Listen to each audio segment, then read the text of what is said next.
Hello everyone, आज का सुबह का सच. Today is a special day.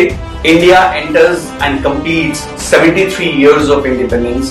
Today is a special day.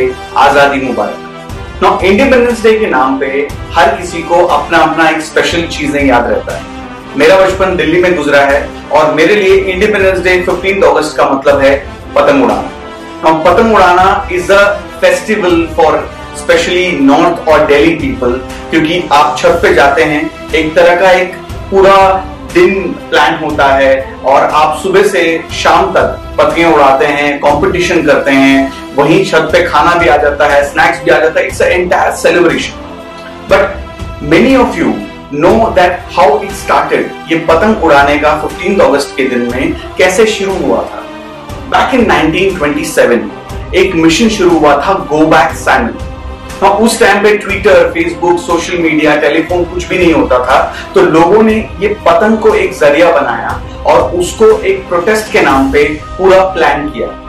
तो लोगों ने गो बैक साइमन अपने हाथ से पतंग में लिख के ऊपर उड़ाया. इस तरीके से उन्होंने दूसरों को भी कम्युनिकेट किया और it's a symbol of protest के नाम पे ये पूरा एक्टिविटी चला.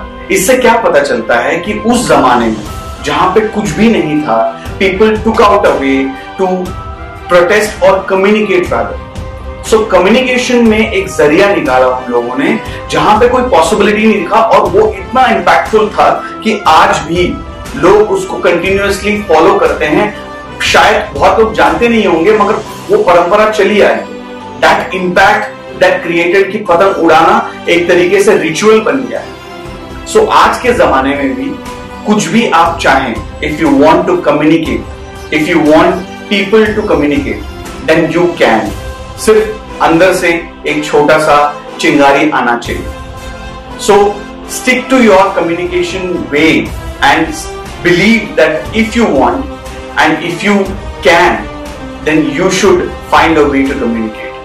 So आज के दिन में मुझे लगा कि एक पीस, बिकॉज मेरे लिए भी नया था, मैंने कुछ दिन पहले ही ये सीखा, and I thought this is the day for you guys to at least know that it started in 1927 and it has been carried out for so many years, almost about to complete 100 years.